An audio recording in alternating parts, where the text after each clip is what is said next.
Welcome to the National Press Club, the place where news happens. My name is Andrea Edney. I'm part of the breaking news desk at Bloomberg News, and I'm vice president of the National Press Club. Before we get started, I'd like to remind everyone, again, in our in-house audience, to please silence your telephones if you haven't already. For our viewing and listening audience, feel free to also follow along on Twitter using the hashtag #PressClub. For our C-SPAN and public radio audiences, please be aware that in our audience today are members of the general public. So any applause or reaction that you may hear is not necessarily a reaction of the working press. Now I'd like to introduce our head table.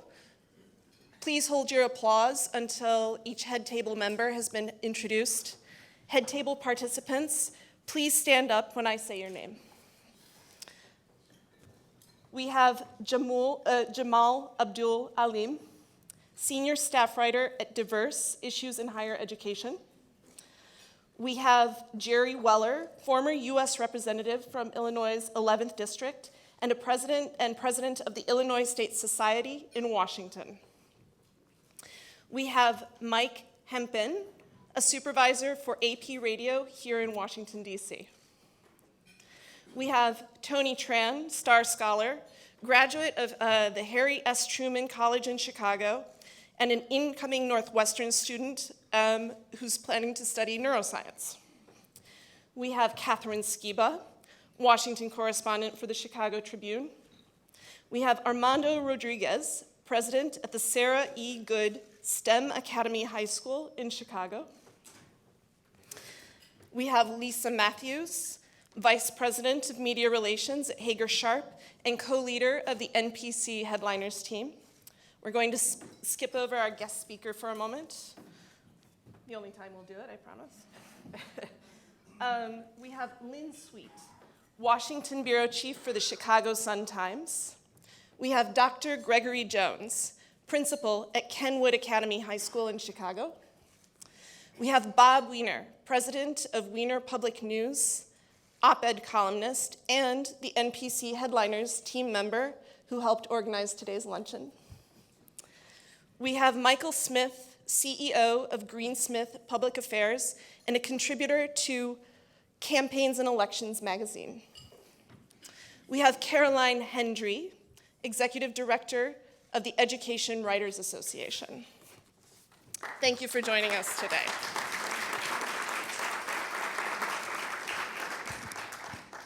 I'd also like to acknowledge additional members of the Headliners team responsible for organizing today's event: Betsy Fisher-Martin, Lori Russo, Kristen Shremsky, Eleanor Herman, and Press Club staff liaison, Lindsay Underwood. Thank you all.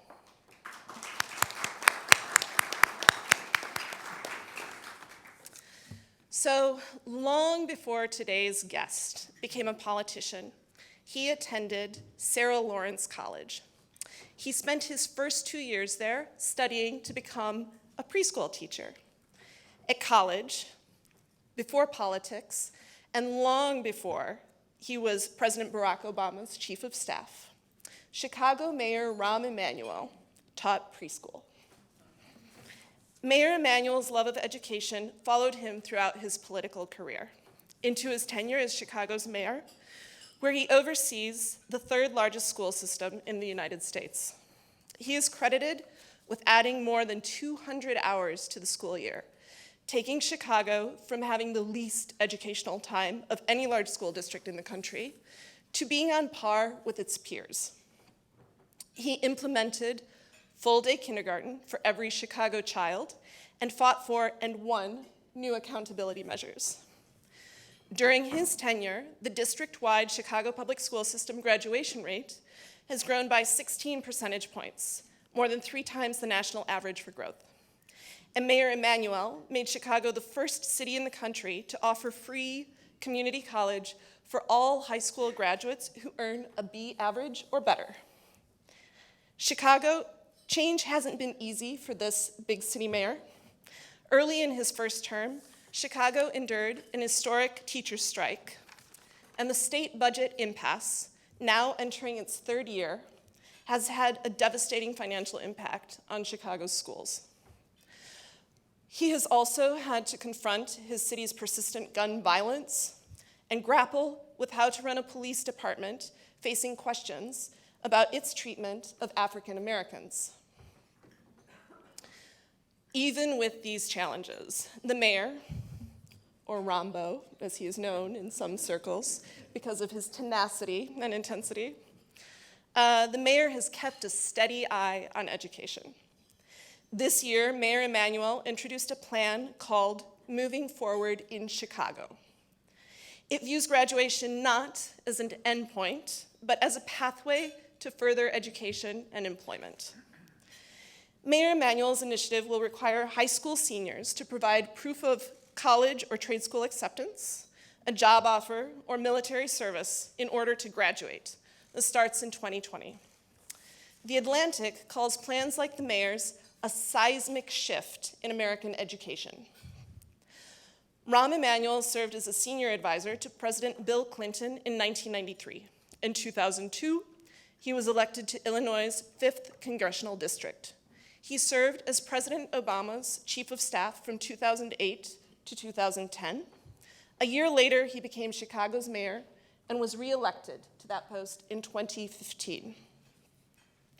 Of course, education is not the only issue that Mayor Emanuel has faced while overseeing the nation's third largest city, and we look forward to hearing him address other matters as well as he works to move the Windy City forward. Please join me in welcoming Chicago Mayor Rahm Emanuel to the National Press Club.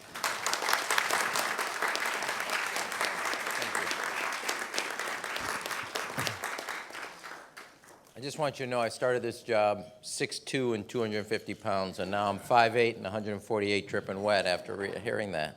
Thank you for that introduction.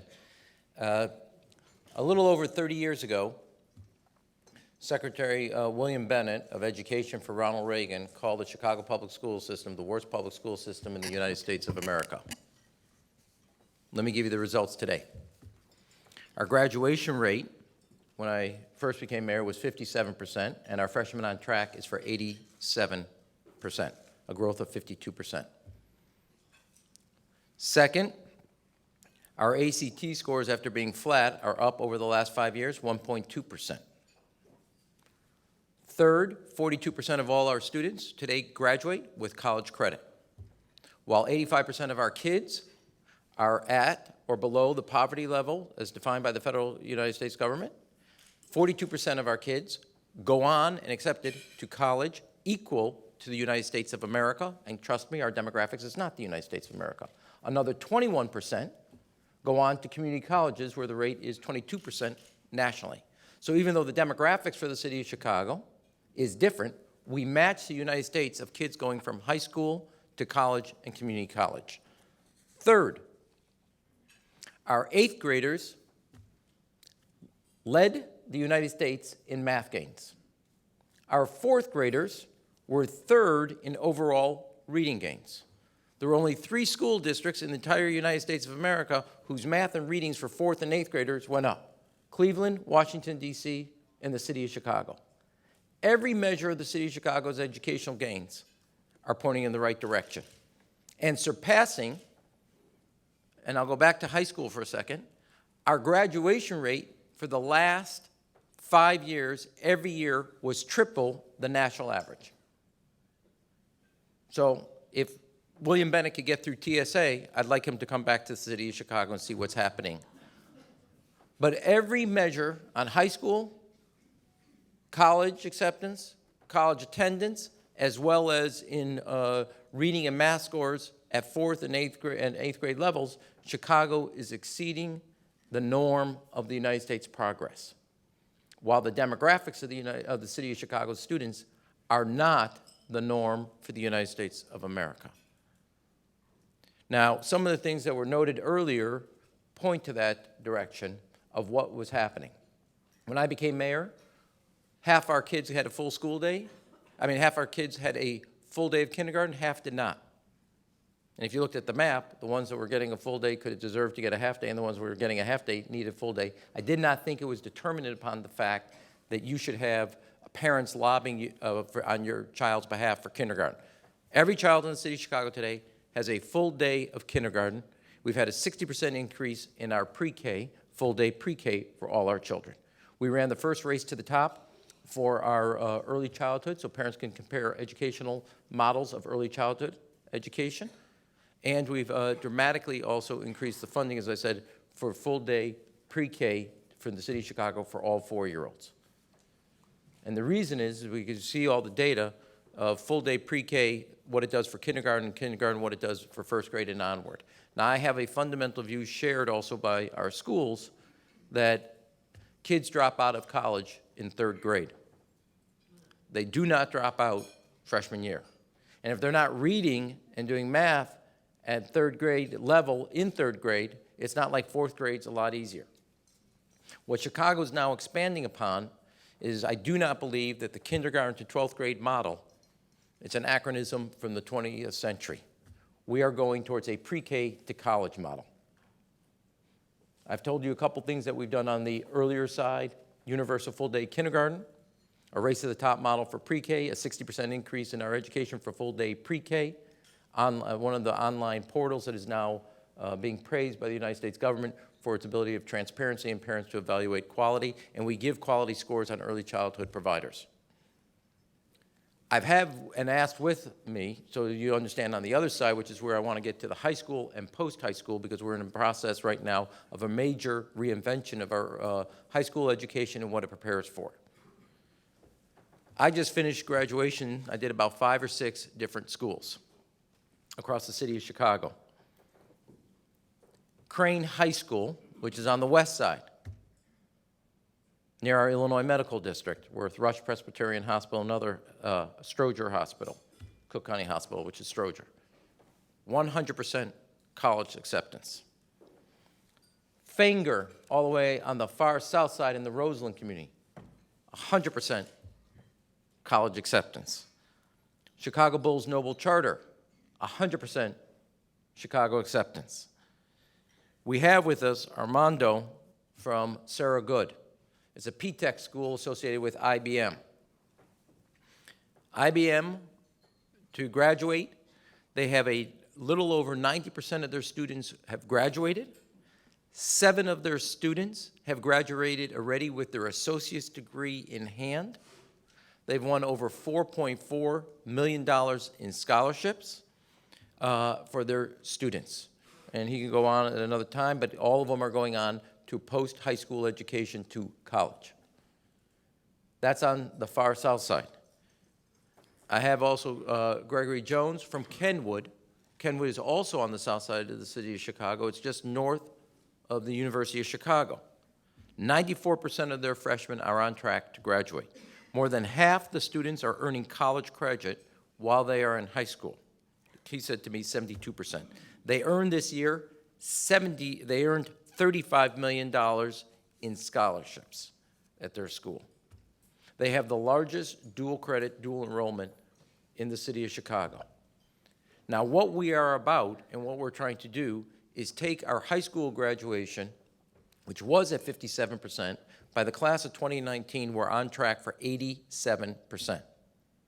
That's a 52% growth rate. We're triple the national average. We have a series of things we are doing to ensure that every child is college ready and college bound. We live in a period of time where you earn what you learn. You get a high school degree, that's probably going to be your income. You earn a 2-year associate's degree, you earn a college degree, you earn a postdoctorate degree. We live in a period where you earn what you learn. And the question in front of me as mayor, in front of the principals that are here, is what are we doing to better prepare our students for that economy? Over 60% of all future job openings will require a minimum of 2 years post-high school education. We all know this. It's studied ad nauseum, which is a high school degree is not ready for the 21st century economy. Yet every educational model at the urban level, I don't care where you are, is in a 20th century prism of time, K through 12. We're a pre-K to college model. First and foremost, while you're in high school, we have the largest international baccalaureate program in the United States of America. And it's a fancy way of saying a liberal arts education. In fact, we have more desires now for people to have schools become IB in Chicago than we can keep up with. Because when you take that test, you already graduate with college credit under your belt. Your parents don't have to pay for it, and you're better prepared for college. Second, dual credit, dual enrollment. The Chicago Community College system in our city, Mayor Rahm directed, is the second largest in the United States of America. So when I became mayor, there was about 400 to 600 students in dual credit, dual enrollment. Today, we're north of 4,000. So kids are already graduating, not only in high school, getting a high school degree, they're graduating with college credits under their belt. In fact, at Kenwood, Greg has more students involved in that dual credit, dual enrollment than any other of our high schools, over 110 of them in the country. So they're not only graduating with high school degrees, they're graduating with college credit already under their belt. Third, advanced placements. We have one of the largest programs, and by data points, I think it's a 60% increase in people passing that test.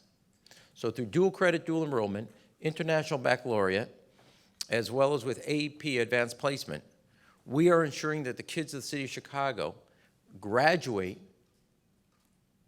with college credits already under their belt, and, unless your parents went to school, the college experience under their belt. And I can't say enough about what that means for kids who, with 80-some-odd% of our children, are not only kids of color, but kids who are at or below the poverty level. They're not only getting college credit, they're getting that college experience, so that first kind of 6 months is already, they're familiar with it, and they're familiar with the rigor of that effort. Today, right now in the city of Chicago, 42% of all our children not only go to college, but 42% graduate with college credit underneath their experience at high school. We've set a goal by 2018 to grow that to 50%. At Armando School, which we have four of them rather, at that level, they're not only doing high school, he had 7 graduates, as I mentioned, that graduated not only with a high school degree just last week, 7 of them have graduated with an associate's degree already under their belt. Done. Free. Have I mentioned free yet? Parents don't have to pay for it. In the same way that Greg's class, I think it's 72%, graduating with college credit. Free. And if the big challenge, which is we all know is cost for higher education, Chicago's got a model in which every child, regardless of income, zip code, background, can graduate with college credit under the belt free, where cost is not the prohibitive factor. I do not believe parents should take a second job or a second mortgage to give their kids a shot at the American dream. And that's what Chicago's embarked on. And then lastly, what we've done is, and not lastly, but an additional that is, what was just Andrea talked about, which is if you get a B average in high school, we're the only city in the United States we make community college free. 2 years of your education is free. And then we have what is called the Chicago Star, that program's called the Chicago Star. The Chicago Star Plus, which is where Tony is part of, and the first cohort. Chicago Star Plus is if you maintain your B average in community college, so high school, B average, community college free. You maintain the B average in community college, every one of the universities in the city of Chicago, Northwestern, University of Chicago, DePaul, Loyola, Roosevelt, Columbia, Northeastern, every one of them will give you anywhere from 25 to 45% off your tuition. Tony went to Pierce Elementary on the north side, Rogers Park. Went to Northside College Prep. Best high school in the state of Illinois. That's just not me, that's U.S. News World Report. Got into University of Illinois, could not afford it, even if the scholarship. He went to Truman Community College with a B average for free, maintained his B average, and now he's going to Northwestern University with a scholarship for his education. He will come out with a degree in neuroscience from Northwestern University and basically have no college debt. Put that in your pipe and smoke it. And that's our educational plan in a nutshell in Chicago, is go from kindergarten to 12th grade to a pre-K to college model. And finally, what we've established and embarked upon is what was just described. And let me give a full description of it, which is today, if you look at college acceptance and community college acceptance in the armed forces, and I want to get back to the armed forces because I forgot about it. Chicago has 65% of our kids already going to college or community college.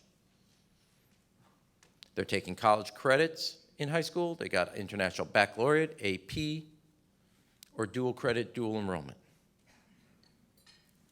And we match the United States, as I said, in both of those categories, even while our population is different than the overall United States demographics.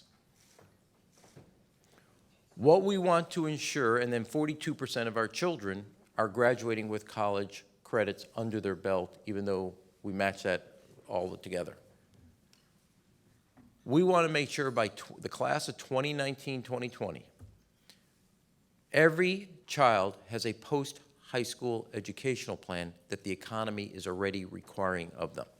So we want you to have a letter from college or a letter from a community college. These are acceptance letters. A letter from a trade or a letter from a branch of the armed forces and a letter from a job. It's essential to make sure that while kids are in high school, they have a post-high school educational plan. One, in a 21st century economy, you know the data already. Basically 80% of all the future jobs are going to require a minimum of 2 years post-high school education. So we have to restructure our educational system to meet the demands of what the 21st century is going to require of our kids, in the same way that the high school education in the 20th century met the demands of the 20th century economy. Second, we already got 65% of our kids getting there. I cannot, in good conscience, as a mayor, allow the other 35% to not have a plan that the economy is going to require of them. When you have all the support system in place in a school, rather than if they graduate, oh, I'll figure this out when I'm 18 or 19. That other 35% are the ones that need the support to have a post-high school because they're more likely to execute it. And fourth, while I don't know everybody in this room, I can say this as a father of three. To all the parents in this room, do any one of you leave it to chance for your kids? Raise your hand if you leave it to chance, say, figure it out on your own. Okay? Okay, well, honey, if you got 7, I'm building you a bridge in Grant Park. Because let me just say this. You didn't, on the first 2, you didn't leave it a chance. On the last 5, you said, I'm over this. I got 3, okay? We do not leave it for our children. And as a mayor, as our 2 principals, we don't leave it to chance. Not when you have the support in place. Not when you're the first child in your family to make it to college with the chance. Not when the economy of tomorrow requires that an education today equals it. So while you're in high school, we're going to ensure you get college credit and you graduate with the confidence you can do it. We graduate with not only the confidence, but your parents never have to pay for it. It's the number one thing that's stressing parents out, is how to figure it out.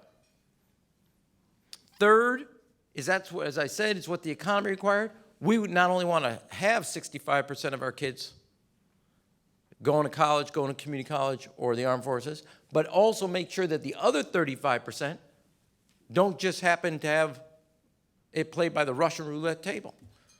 And so we've given ourselves 3 years to prepare the system and prepare the expectation of all children. I would let you know it's not just in high school. Across the city of Chicago, in elementary schools, we have teachers and schools who put up college banners in the hallways and in the front door of the classrooms, from kindergarten forward. So kids get the expectation and the awareness socially at school about expectations. You raise those expectations, and trust me, the 2 principals here and the student will tell you this. not just me. If you raise those expectations and then support the effort, kids will meet those goals. Everything I'm telling you, if I told you about Crane School, Sarah Good School, Bull School, Kenwood School, the Fenger, all the cynics, all the naysayers, all the doubters would have said, not those kids. Not from that background, not from that socioeconomic class. Fenger, 100% college acceptance. Crane, 100% college acceptance. Chicago Bull, 100% college acceptance. Sarah Good, 94%, $4.5 million in scholarships. Kenwood, $35 million in scholarships, 72% with college credit already. And by every measure, with some person, some propeller head out here would tell you based on background, race, income, neighborhood, family, socioeconomic class, those kids couldn't do it. It can be done, it should be done, it must be done. Now, you just don't put a requirement on it. You support kids. And you raise their expectations and you help them all the way. There is not one of us who are parents in this room that wouldn't do it for our own children. And by ensuring that the other 35%, while they're in high school and elementary school, they have the support to prepare. It's not like we're going to drop it on them on senior year. We prepared them. We work with them. We give them the support to figure out how to apply to college or community college or branch of the armed services, a trade or a job. Now, I left out of my litany of what we're also doing besides the largest IB program, the largest AP. Every branch of the armed forces in Chicago runs a high school. It's the only city in the United States. Every branch. Their high school, they have basically 7 applicants for every seat, 80% graduation rate. When I just told you already, we just last year, not the year that closed, but the year before, where it's nearly 74%. And they have a 90% college acceptance. Every school is a 1 or level 1 plus school. So the branch of the armed forces, so it's not just when we say it, we have also the largest junior ROTC program in the United States of America, 10,500 kids. And lastly, let me close on one thing when I talk about all that we have done and what we've accomplished. I believe firmly in the power of education.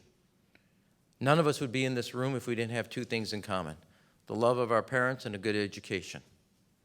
And as mayor, I have a responsibility to ensure that every child has a chance to succeed.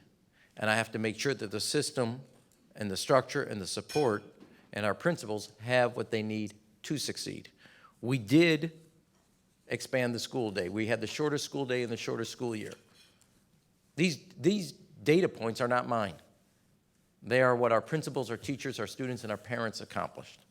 The gains being associated with graduation rate, college acceptance, college completion, community college acceptance, math gains, and reading gains are because once you took away the impediment to the shorter school day and the shorter school year, our principals can design a structure and academic schedule to allow our students that always could have succeeded to succeed. Not one point is going in the right direction, the others are going the wrong way. At the elementary level, the high school level, the testing into college, and the college acceptance are all pointing in the north end. Now, I'll close on this one point because we're in a big debate. I think the debate is wrong. It is not a debate of neighborhood versus charter, although both principals here are from neighborhood schools. It is about quality versus mediocrity. I think the entire debate that's happening nationally, and even in my city, is not on the target. If you're a parent and you're sitting around thinking about schools, you don't think about, oh, is this a good reform school? You think about quality versus mediocrity.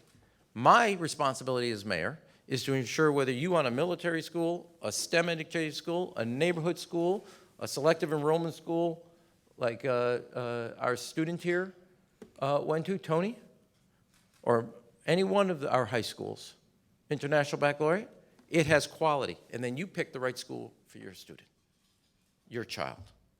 It is quality versus mediocrity, not charter versus neighborhood. We have expanded charters and closed failed charters. We have expanded neighborhood schools. Crane High School is a perfect example. And also turned around neighborhood schools. And we have consolidated with those that didn't work. And quality was our North Star. That's where this debate must go. And I'll close on this other point. It's also a mistake to have an entire debate around just teachers. One, you got to have three things: an involved parent, a teacher that will motivate you, and a principal that will be held accountable and is not scared to be held accountable. Every child is homeschooled. Every child. And their jobs are easier when that's happening. When it's not, we need to make sure they have all the support from early childhood education to highly motivated teachers, to principals that not only are not scared to be held accountable, want to be because they want the independence to be held accountable.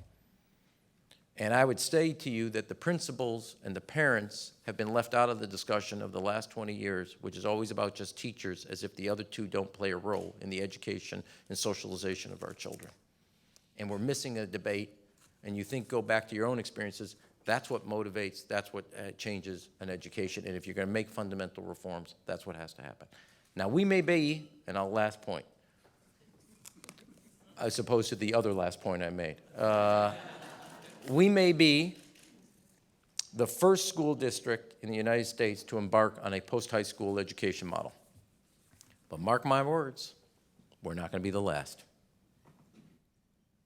California, New York has their deal, Arkansas has their deal, Oregon has their deal, Tennessee has their deal, City of Chicago has ours. But everybody's going to be going this way because that's what the economy requires, that's what our children need if they're going to succeed in the 21st century. Thank you for being here, and I look forward to taking your questions.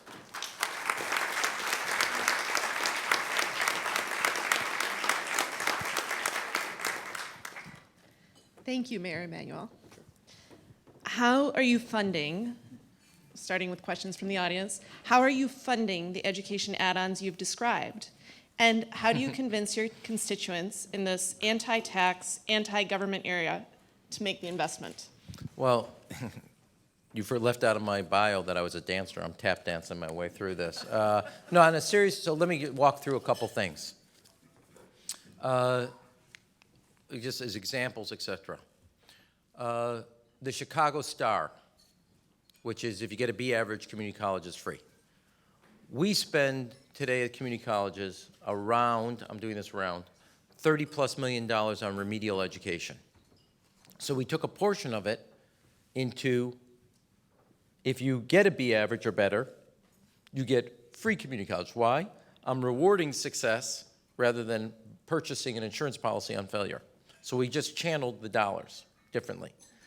Second, on Greg's basis, at Kenwood, which is, again, as I say, just north of Hyde Park and University of Chicago, it's actually President Obama's neighborhood, they have the largest use in the city of the dual credit, dual enrollment. So kids are in their high school getting college classes, or they go up to Harold Washington or any one of the community colleges and they take credit. And that's split between Chicago Public Schools and the community colleges. In Armando Sarah Good's model, that's done with IBM and also dual credit, dual enrollment, but they're in the high school taking qualified already college classes. So that's examples of how we're funding it. And I'll just say this. I'm pro, once I think we've proven, and I've raised taxes for public schools, not only for the teacher's pension, for a school modernization facility. And I have no gumption. You want a 21st century education? I cannot have kids in hallways, stairwells, without air conditioning. I'll give Greg credit. We once had a meeting. He's going to laugh about this because he has 7th and 8th grade, which is called academic excellence, and plus high school. And we were going to take another school over and put the 7th and 8th graders there. So he held a meeting with me and the alderman at the time in a room that had no air conditioning. Let me just say, by the starting of the school year, they got air conditioning. It was in the middle of summer. But we've actually, by this summer, we'll complete every classroom in the city of Chicago. It hadn't been done since '63. We'll have air conditioning. But I've raised taxes to pay for modern facilities. I got no problem. And I'll be upfront about it. Now, what I also want to be upfront about, you want more revenue, I want more quality. I think that's a fair trade, and people will make that trade. And I've been upfront about it, and we've succeeded in finding the revenue. I'm not just for more revenue. I'm for more revenue that succeeds quality versus mediocrity. Do you anticipate that you might use some of that revenue to hire more guidance counselors, to increase the ratio of guidance counselors to high school students? Yeah, I think, look, you could always use more. We're going to have to get to our goal. It's going to be a combination. We have, and I don't know, I'm putting both my principals on, but you know One Goal. I don't know if they're in your school. That's a not-for-profit. One Goal is a not-for-profit that does superb work. There's another group in Chicago called A Million Degrees that works on completion rates that we work with. But we're going to have to invest in this. Now, that's why in our policy, we gave ourselves to 2019-2020 class. We're already at 40% of all our counselors trained toward this, so over the next 3 years, we will get ourselves to 100%. So there's two goals to remember. By 2018, we want to be at 50% of our kids graduating with college credit already under their belt, and by 2019, to graduate, and we'll support you, a letter of acceptance from one of 5 things: college, community college, armed forces, a trade, or a job. How are you preparing your community college system for the influx of students? I imagine that you anticipate more students registering with community colleges. I'm very proud of this. So when I became mayor, we were one of the worst systems in the United States. The World Bank came out 3 years ago and wrote a report that Chicago's got the best college-to-career program in the United States. So, Chicago has the most diversified economy in the United States of America, actually one of the most diversified in the world. No sector of our 7 sectors controls more or contributes more than 13% of our employment. So we copied, ready, the German model. Malcolm X on the west side is all healthcare. The lead is Rush Presbyterian Hospital with Children's Memorial, Stroger Hospital, Walgreens, Abbott, Baxter. They help us on the curriculum. Without going through them all, Harold Washington downtown, led by Aon Insurance, all professional services. Olive Harvey, Southwest Side, transportation, distribution, logistics. So we took, and I don't want to go, IT, advanced manufacturing, human services. Every school is aligned with the fastest growing part of our economy, with the fastest amount of jobs, where the industry helps us on curriculum. It was written up as the best college career program. They are getting an influx, but first of all, I don't mean to do this to you, Tony, but Tony went to the best high schools I told you in the state. North Side. It's also one of the top 30 in the United States of America. Trust me, Truman Community College never had a North Side graduate. They have a North Side graduate who's now going on to become an alumnus the next 2 years at Northwestern University. He always wanted to go Big Ten, couldn't afford the U of I, even though it was a state school, but because of the Chicago Star Scholarship, which is free, have I mentioned free yet? Is free, and now because of the partnership with the Star Plus, he's going on to Northwestern and basically graduate with debt-free. Now, I'm only a city. I'd love to have a state budget, and I'd love to have a United States government backing this up. But that's how we're going to do it, and we're going to increase the quality of our students, and more importantly, for the students that don't go on to Northwestern, they are not just coming out with an associate's degree. They're coming out with a degree that was designed by the industry, so they know the credentials, and they're not just getting a job, but if they're in healthcare, they're getting a job that's a career that leads them to the middle class. Key difference. You're in healthcare, you want to be a nurse? We got a way to do it. Second, you want to bounce yourself up in the higher grade of the nurse? We have an educational system. So we're more than just a job. We're a career that helps you get up that economic ladder. With the new requirements for students starting in 2020, if a student doesn't present these qualifications, They go to that woman's family's house. and she'll tell them what to do. We're just sending them over to her home. Will they be considered a dropout, or what are their alternatives? Look, let me say this. It is a requirement, but let me do two things. First of all, it's not like we just tell you senior year in September, this is a requirement. We're doing this all the way through and helping kids. We're going to support them and ensure they get there and give them the support to get there. That's A. B, I'm going to tell you this outside of you. Nobody in this room doesn't do this for their own children, both subtly and directly. And I'm going to make sure that the other 35% aren't just by chance, but have a plan and a support system. And we're going to help them get there. Today, to graduate, you have to do 40 hours of community service in Chicago. You have to do 4 credits worth of science. To graduate Sarah Good, you take 4 years of IT. We have a whole host of requirements. I don't think it's and our kids graduate, and our graduation rate's going up. I do not think it's a stretch to, yes, it's a requirement, but we're going to support you to also ensure you have a post-high school educational plan. You have to do 40 hours of community service in the city of Chicago to graduate. You have to have science requirements. You have to have arts requirements. I'm a former dancer, as I told you. I'm for that. The idea that you are going to actually have a post-high school educational plan and all of a sudden we're putting a burden on our kids' backs, I'll guarantee you those kids in Chicago are going to be better prepared for the future than any other child. Every other school system today leaves it to chance. I'll tell you this, I'd rather leave the insurance policy of the kids that go to Kenwood High School to Greg Jones and the support he's giving them than just say, well, good luck, figure it out. At Sarah Good, where Armando's the principal, and I can go through all the schools I mentioned. These are kids of color, overwhelmingly on free and reduced lunch. I don't know the percentages, but a good percentage who are the first ones in their family to go to college. Now, I and Amy have 5 degrees between us. That's my wife. We have all the support we can give our kids if they want a college counselor, advice, tutor. I'm supposed to leave to chance a child, the first one in their family to go to college, outside of the support of Sarah Good and all the infrastructure around? It would be morally reprehensible of me to do that when we could do the opposite. So that's what we're doing. It is a requirement. When they get there, we're going to ensure that they have a plan.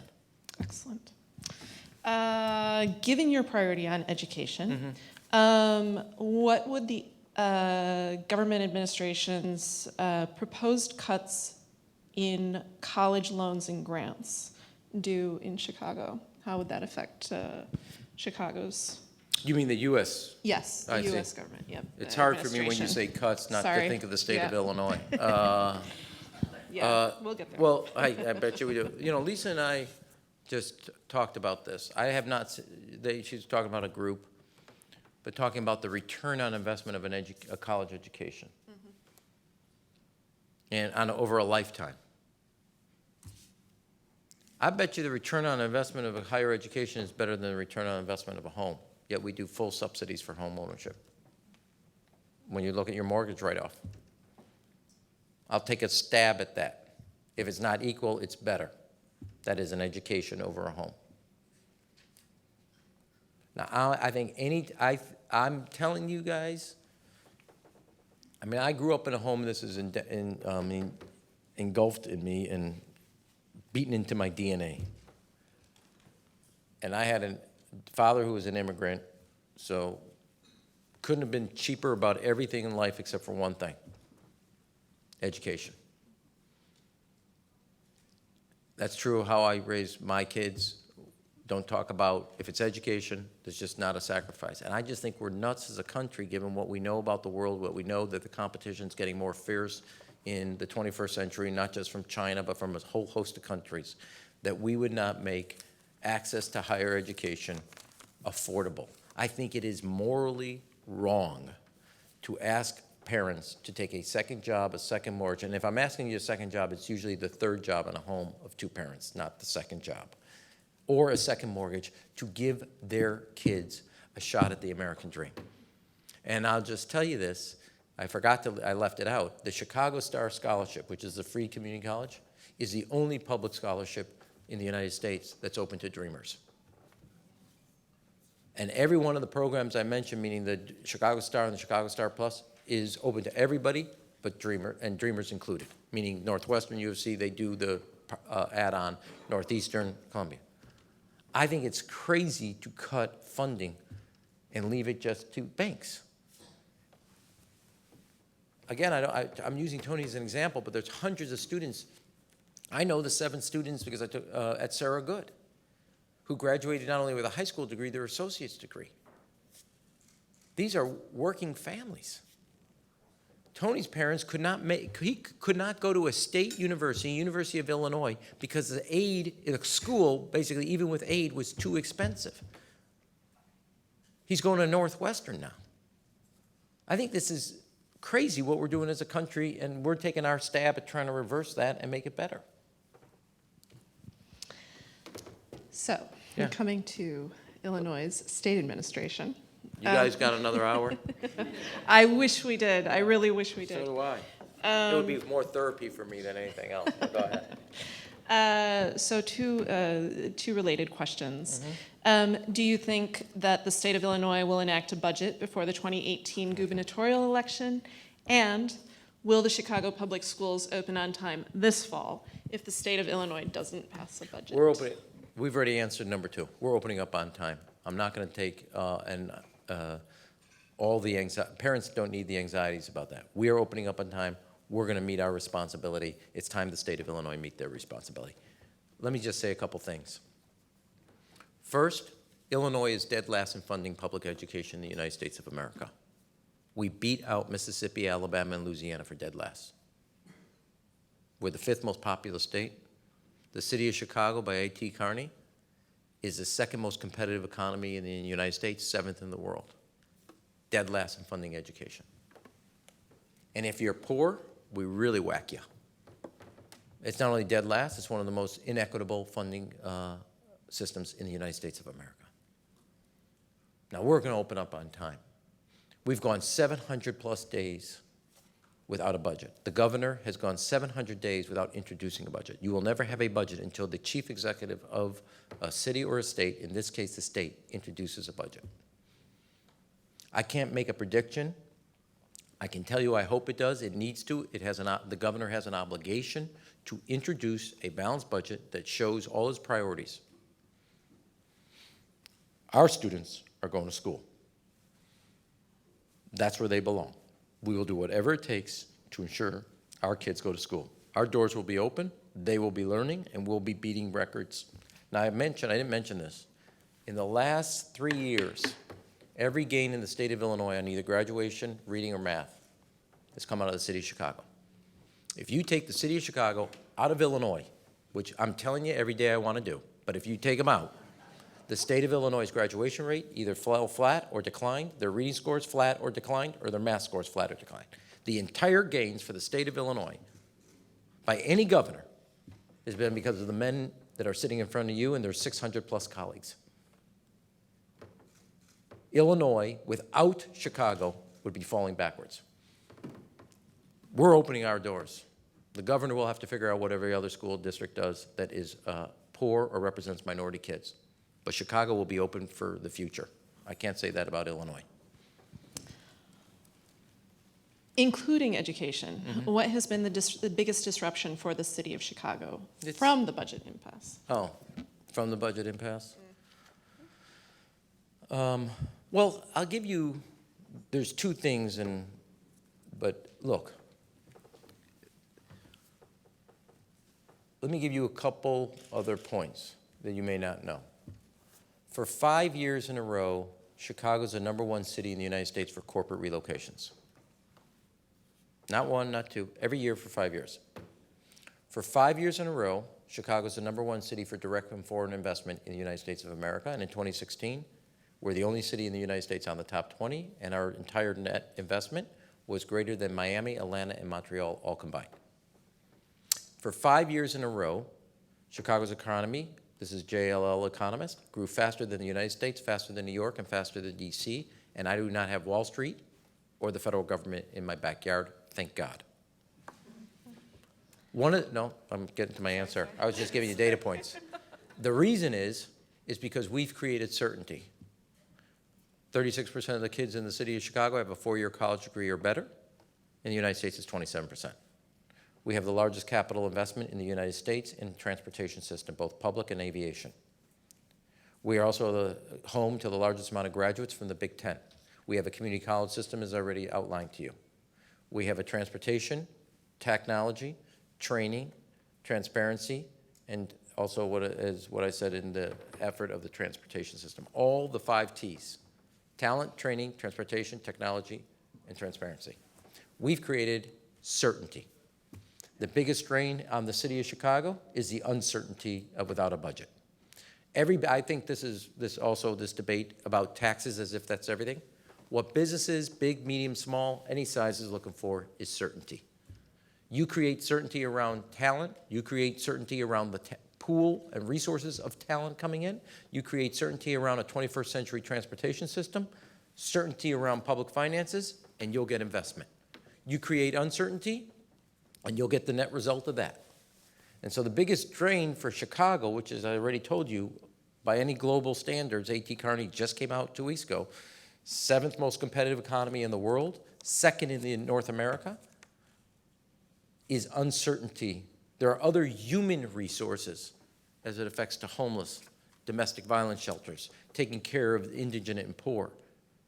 And I can't tell you what it means, not just in the sense of funding a budget. The actual infrastructure around human supports is atrophying.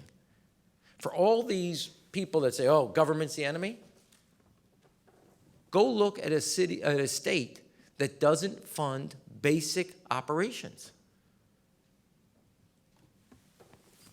It's in a third world place. So it's not just, so I would say on the human side, it's been tremendously draining.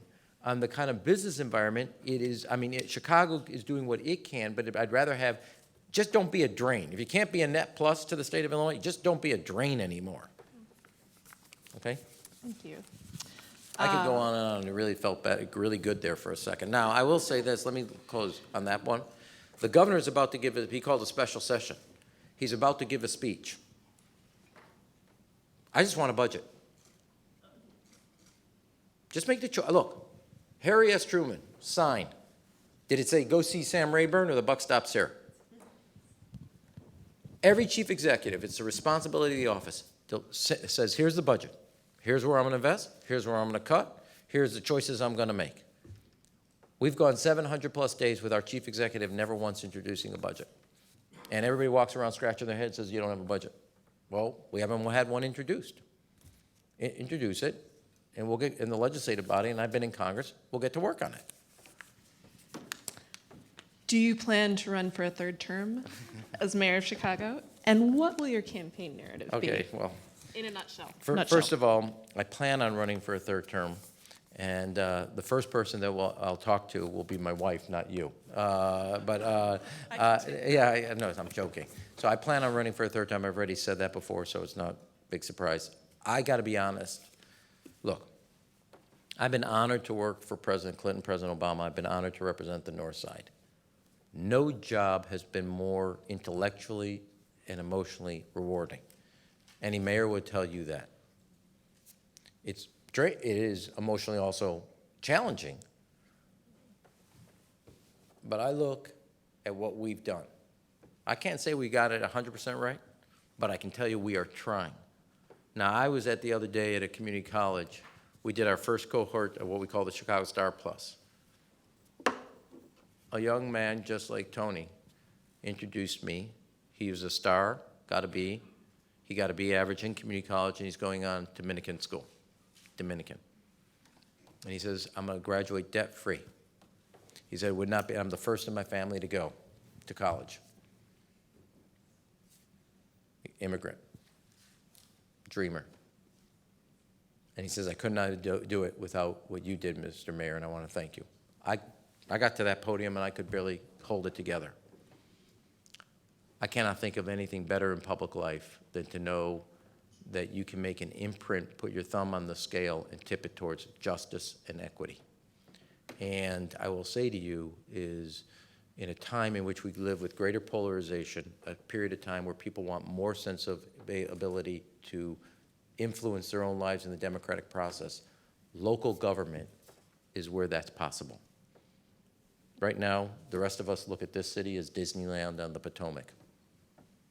And I will just tell you, if you look around the world, there's 100 cities that are driving the economic, intellectual, cultural energy of the world economy. And Chicago's one of them, and I plan on intending to continue to keep it in the top 10 as a global leader, economically, culturally, intellectually. And then my measure as a mayor is to make sure, I got it, that the kids of Rogers Park, where Tony went, the kids of Ravenswood, where I live, and the kids in Roseland Park on the far south side that go to Fanger, when they look at this great city and they see the power, the energy represented by the city, that they all share the same sense that that's my city. And if they do, Berlin, London, Beijing, Tokyo, New York, watch out, Chicago's coming for you. Nothing will hold us back. And that's the measure of our success. Thank you. I got what, 4 minutes? Yeah. Okay, I'll try to, when do we go to the I'm fast going round? to try two more. I'm going Okay. to try two more questions. Got it. As someone often credited with being one of the architects of the Democratic takeover of the U.S. House in 2006, what will it mean for your party's prospects in the 28 midterms if John Ossoff wins tonight in GA06, and if he loses? And do you helped lead the last Democratic takeover of Congress? Can it happen in 2018? Sure. Look, sure it can happen. Anybody that tells you it will happen this far out hasn't been in campaigns. It's too far to predict a lot of things can happen. I'd rather be a Democrat today going into 2018 than a Republican. And you didn't pay me to say that, okay? Every time the House of Representatives has ever flipped, it's been in a midterm election. So that's a fact. No party has gone into a midterm with a president this unpopular at this point. Remember, there's 18 months or 17 months without a severe consequence to that party's position in the House. You have three factors: maps, voting rights, and money that are different than any other time before. And we don't know the consequences. In 2006, in the 6th year of a presidency, which is not the first time, when we did it last time, you had beginnings of a recession, 2 unpopular wars, an unpopular president, and a corruption scandal. It was enough, and enough candidates in all the places to create a wave and then to ride that wave. I don't know what's happening across 18, but I also want to say, as somebody who spent my life building the party, we are 1,000 seats shorter today than we were in 2009 or 2008. This is not about one election. It's about building a party, building an apparatus. And what I mean by that, Chris Murphy out of Connecticut, the class of 2006 to Congress. Christine Gillibrand, the class of 2006. Joe Donnelly, the class of 2006. I'm about building a party. So if it's not about one election, it's about making sure that we win state house seats in North Carolina, Georgia, Alabama, and New Mexico, in all these areas, and other people, and promote them not just to Congress. And so anybody that says, what's happening in 2018, I always say, okay, what's happening in 2018, 220, 222, 2024, and are we doing what's necessary intellectually, organizing, and party building to make sure that we're prepared for the next decade, not for the next election? Thank you. Thank you. Oh, I got it. Before you leave, we have a small gift for you. It is a long-standing tradition at the National Press Club to present all of our luncheon speakers, each one of them, with a mug from the National Press Club. We hope that you use it in good health. Thank you. Thank you. Thank you very much. Thank you very much. Yeah, okay. Yeah.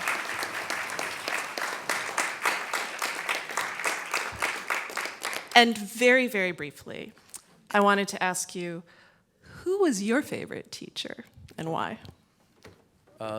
Larry Gould, history teacher in high school, and it was also my homeroom teacher in high school. Wonderful. Thank you so much.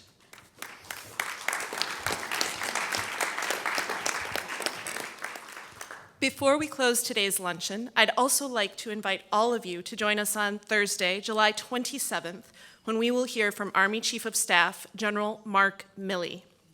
The National Press Club is the world's leading professional organization for journalists. For more information about the club or to apply for membership, please visit our website at press.org.